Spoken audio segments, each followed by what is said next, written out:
It has 14 motors powered by the sun, and, if they get the technology right, it will be able to stay aloft for months at a time.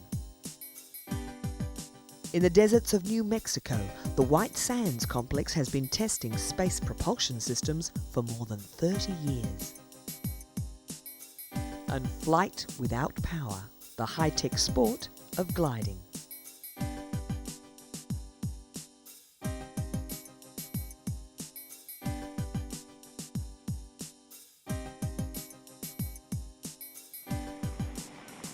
NASA has launched a propeller-driven, solar-powered aircraft which has broken the world altitude record by climbing to a height of 29,420 metres.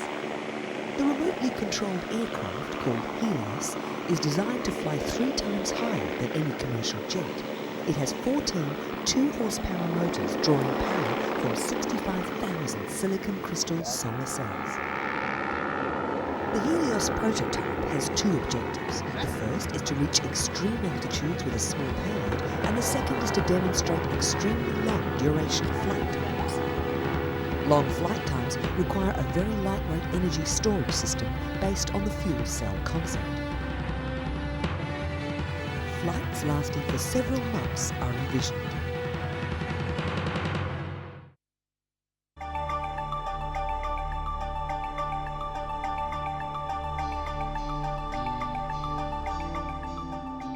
It's an exciting concept.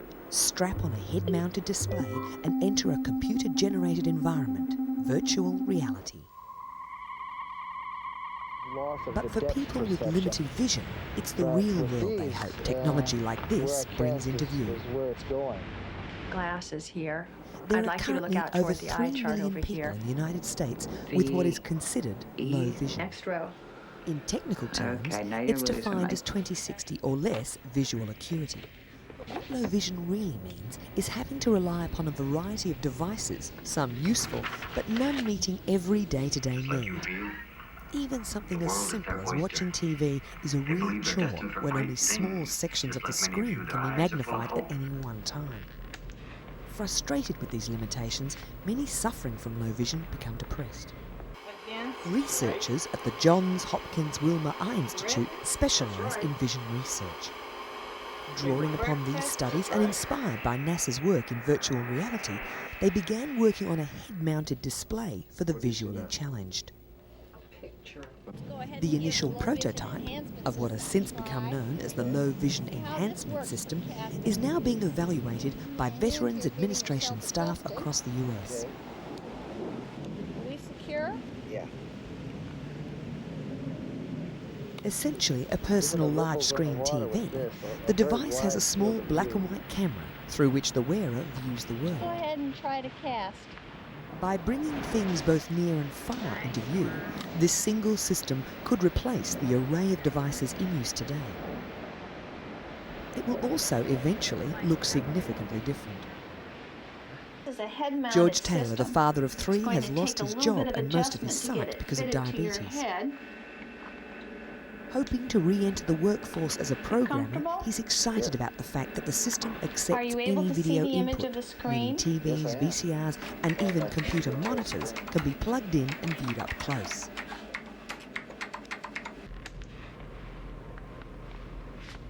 Updated. Doug Yeah, Rickman circle from and move it NASA's out. Marshall Space Flight Center is heading up an can effort to build another expand one the if we want, capabilities of the whatever low vision enhancement Shape system. you want right now. If you make it The too idea irregular, is to you get process what the wearer funny sees behavior. in a way that compensates for their particular problem. If someone has a blind spot in their vision, the information behind that spot would be remapped into an area where they could see it. Although the resulting image looks strange to someone with normal sight, it's a dramatic improvement Person for isn't those gonna with this condition. typically isn't going to slowly move It their will eye probably line. be a few years There's a before learning image curve processing associated can be with it. incorporated into the low vision system. But people such as James Carr are just glad that progress is being made.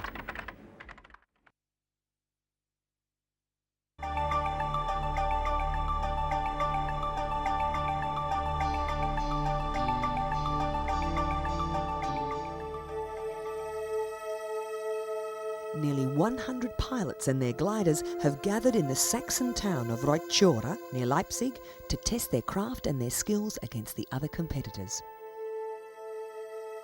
It's all part of the lead-up to the German Gliding Championships in the summer of 2002.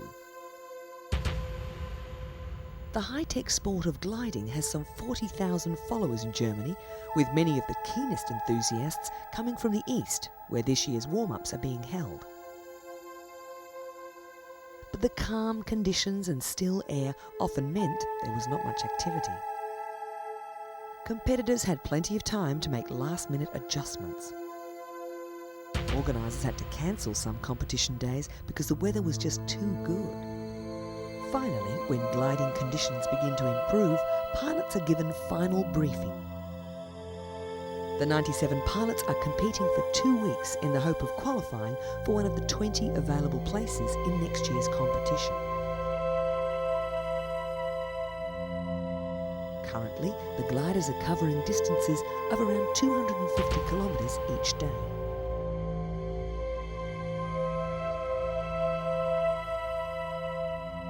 Finally, the time has come to fly.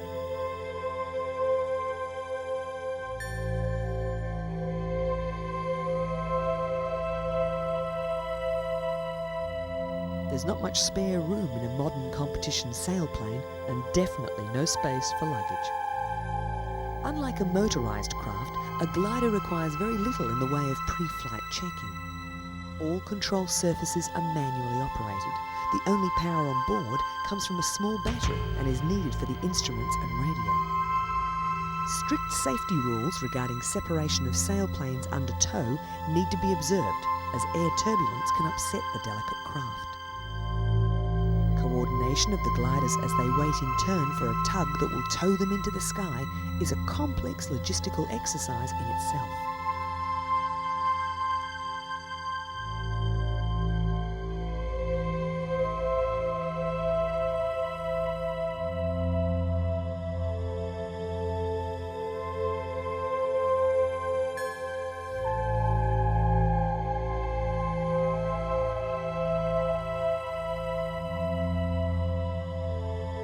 Once aloft, the sailplanes are towed to a height of 600 metres before they disconnect from the tug.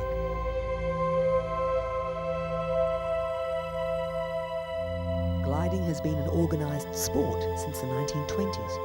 Today's modern craft are constructed of aluminium, fiberglass and carbon fibre.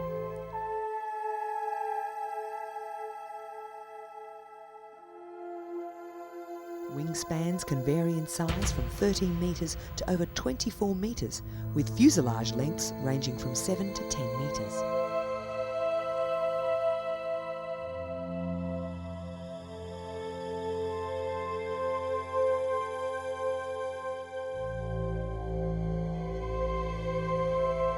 Competition can involve speed around a triangular course, distance travelled in a straight line, or maximum altitude achieved.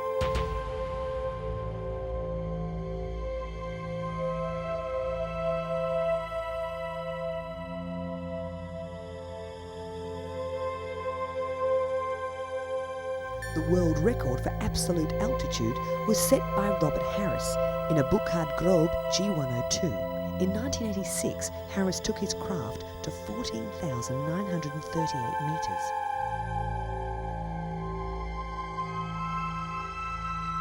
The record for maximum straight-line distance travelled was set by Hans Werner Grosser in a Schleicher ASW-12. In 1972, he flew from Lübeck near the Baltic Sea to Biarritz in southern France, an amazing 1,460.8 kilometres. Though there have been substantial advances in sailplane design and construction since 1972, weather conditions and a pilot's skill in reading them are still the major factors in the setting of such a record. At the end of this day's competition, there had been no new record set, and organisers expected few surprises as competitors were returning to base. The 20 pilots who qualify at Reuth will go on to compete at the German National Championships next summer, although at this stage a precise date has yet to be set.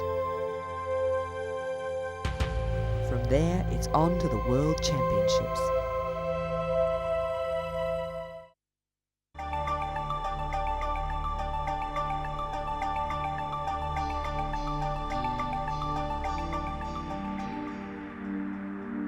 The San Andres Mountains in New Mexico. Here, the dry desert air and isolation has provided the perfect setting for NASA's White Sands test facility. Since 1964, engineers and scientists at White Sands have been testing rocket propulsion systems and just about anything that has to fly aboard a spacecraft.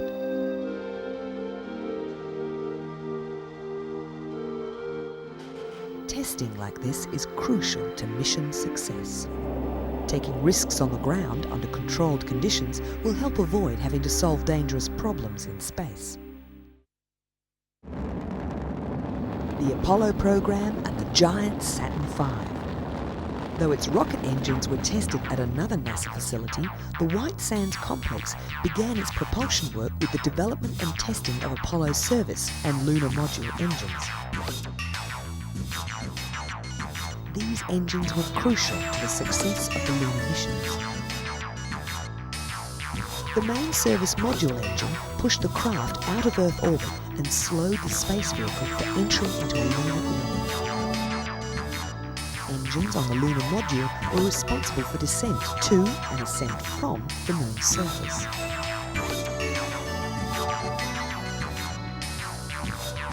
48 small reaction control thrusters on both the lunar module and command service module steered the vehicles in space. They were necessary for precision maneuvers such as docking. Over the years, White Sands has tested more than 300 engines in over 2.1 million firings. The tests are needed to make sure the engines are safe and reliable. In the early 1970s, White Sands began tests for the shuttle's on-orbit propulsion systems, including orbital maneuvering and reaction control systems. 3 high-fidelity, flight-like test articles were used for the development and qualification of these systems.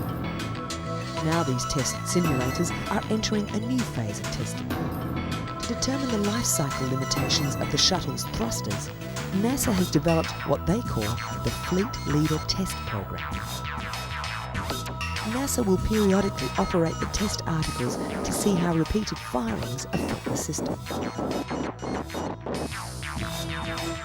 They will undergo more firings and checkups than any of the corresponding flight systems. As a result, any slow-to-surface problems with the shuttle's thruster systems can be foreseen. Propulsion testing at White Sands happens in 2 separate test locations. The 300 test area has 2 stands designed for atmospheric testing. The 2 test stands are hinged to accommodate rocket systems that must be tested both horizontally and vertically. Such as this shuttle steering thruster, which controls the shuttle's position in orbit. A 3rd test cell is designed for testing propulsion units in a vacuum. Test Stand 302 was the site for test and development work on the Viking Martian probe in the early 1970s. It was used to simulate the physical and biological effects of a rocket landing on Martian soil. This work led to the improvement of the rocket engine and its fuel prior to the launch of the Viking probe. The test stand has since been modified to accommodate vacuum testing of space station thrusters. The other major test zone, the 400 test area, includes one of the world's largest instant steam generating systems. It's used for the vacuum testing of larger rocket engines. A rocket engine's performance is significantly different in the vacuum of space, and only by measuring a motor's output in simulated space conditions can engineers be certain how it will perform on a mission. The problem is that when a rocket engine is fired inside an evacuated chamber, engine exhaust gases quickly fill the vacuum. To overcome this, the engine fires into a large, specially shaped duct which vents to the outside. Inside the duct are nozzles that inject cooling water and high-pressure steam in the same direction that the exhaust is travelling. The steam is accelerated to supersonic speeds as it is ejected by the system. Rapid condensation of the steam creates a powerful suction, able to evacuate all exhaust gases from the test chamber. All rocket engines function more efficiently in a vacuum than at atmospheric pressure. This difference in performance must be measured precisely. Another specialised vacuum test stand was designed to test the performance of solid rocket motors used to boost satellites into high orbit. Because these satellites are launched with a high rate of spin, the testing rig must be able to spin the test motor at rates of up to 125 RPM. This stand can also vacuum test liquid-fueled motors, such as the shuttle's thrusters. The specialised infrastructure of the White Sands Propulsion Testing Facility is essential to NASA's space effort. On our next program, we'll look at other areas of the White Sands complex.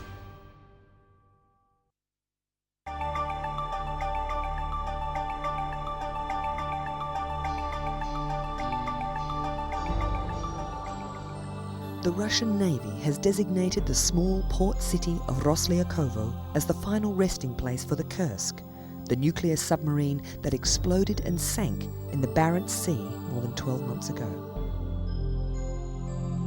The Kursk went down in 2000 with the loss of its 118 crew members. It is now believed that a torpedo exploded in the forward torpedo room, although until the craft is raised, experts cannot be sure what has happened. The Russian Navy intends to raise the damaged hulk and tow it back to port outside Roslyakovo for inspection and dismantling. These plans are causing concern amongst the town's residents, who wonder what secrets the Kursk's missile bay and 2 nuclear reactors might hold. This couple, like most other residents of Roslyakovo, simply do not believe that the Navy or the Russian government are being honest with its own citizens. Events leading up to Russia's worst nuclear submarine accident are shrouded in mystery, subject to continued speculation in Russian media and countless conspiracy theories. Mistrust of government statements on Kursk runs high among ordinary Russians after a series of contradictory statements and backtracking followed the accident. Navy top brass took 2 days to reveal a malfunction on board the Kursk and then delivered a rash of contradictory statements.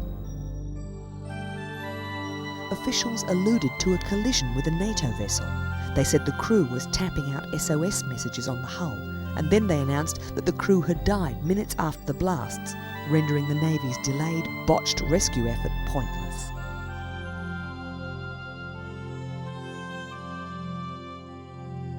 Now, following a promise by President Vladimir Putin, the Navy is set to raise the Kursk and return the bodies of any crew members trapped inside back to shore.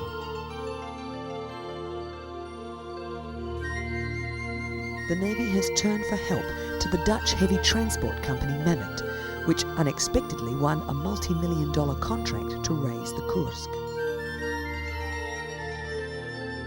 The salvage operation is not without controversy. A high-profile international consortium vying for the contract backed out of a deal, saying it could not guarantee the safety of the complex operation. Despite protests led by Norwegian ecological group Bellona, Russia insists the plan is feasible and that it will bring the vessel, which weighs 18,000 tons and is more than twice the length of a jumbo jet, safely back to port. Back in Roslyakovo, residents are more worried about the outcome of a successful salvage operation. The idea of a damaged nuclear-powered vessel, complete with aging nuclear missiles being taken apart just a stone's throw from their homes, is not to anyone's liking. Residents, concerned about their children's future, are unconvinced by Navy assurances that it will protect Roslyakovo from any radiation or contamination hazards brought in with the Kursk. But others, with experience in the town's decaying Soviet-era shipyards, say nuclear waste and radioactive spills are nothing new to Roslyakovo. It's understandable that the level of cynicism in this crumbling industrial backwater is high. While environmentalists in Norway fear the Kursk will break up when salvage engineers try to raise it, Roslyakovites are just hoping the radioactive submarine doesn't end up in their backyard.